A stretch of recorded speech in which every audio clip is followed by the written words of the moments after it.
The problem that you described is university problem. My daughter, when she went to university first year, the same problem. Couldn't find the right clique.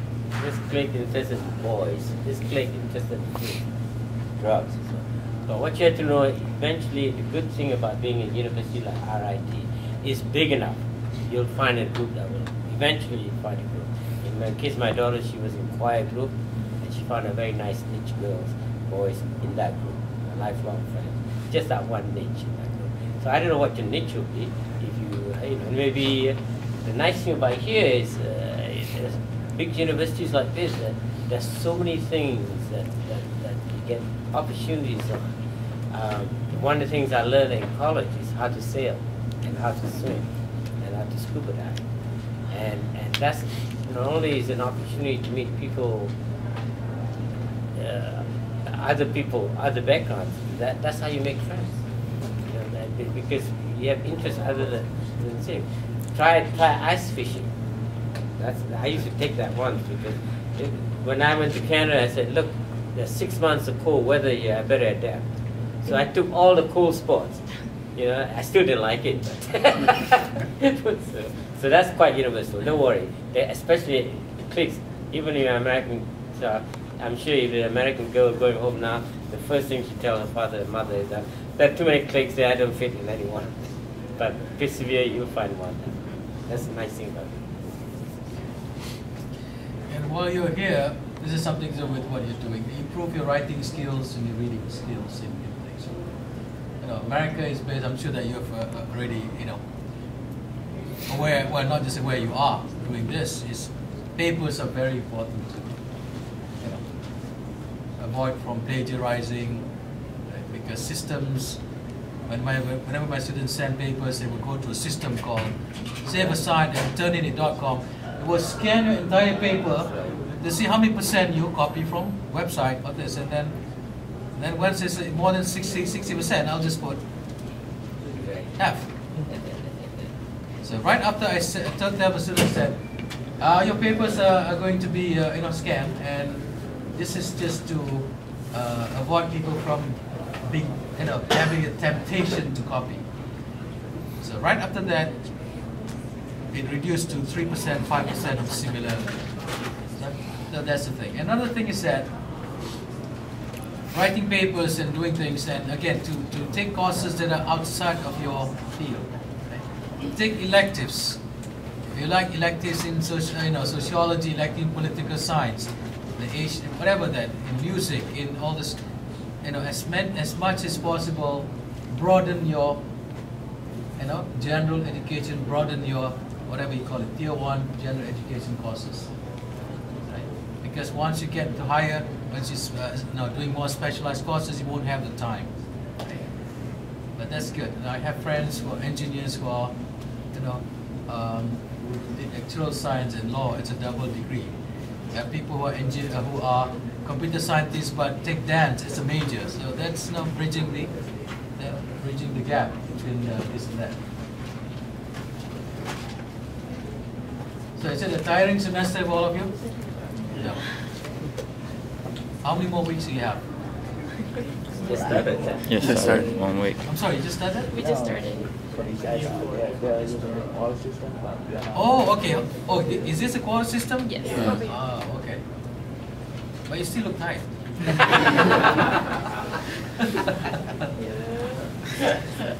You got a semester system. Now I look at my student yesterday, and everyone's like this. End of year. End of the year. So I told them, don't worry. You know, you look tired now. At the end of the semester, you'll be happy because you don't have any papers. But my suffering begins then. I'm sorry, we gotta, excuse us, we're gonna go grab the dinner. Okay, okay. Oh, is that good dinner? Yeah. Ooh. Cool. Are you grabbing dinner for yourself or for the other people? Oh, okay. Good. Share the wealth. Obama socialism. Spread the wealth, right? Yeah. Obama. I got a question. Obama. Yes. Yeah, as we all know, right, our country is using the democracy system called Raja Berparlimen, right? Okay. Raja Berparlimen. Oh yeah, yeah. I thought you said Raja Bersiong. Okay, I don't really have a problem with that word parliament and stuff, right? Because most of the rest of the world they come using that system. But mine that telling me is that the word Raja. I mean, like, do we really need that? What do you guys think? So do you want to answer that, or you want me to answer that? I like the other people. What do you think of Raja? Piece of shit. Like they didn't do anything. They just sit there, collect all the taxes, and then use them, spread them among their families. Why are we paying tax to them? Yeah. Apa pikiran Raja? I think one Raja is enough. Now we got nine. No need. We have nine. So the cost to maintain all the nine castles will be large. 9 times other than other country.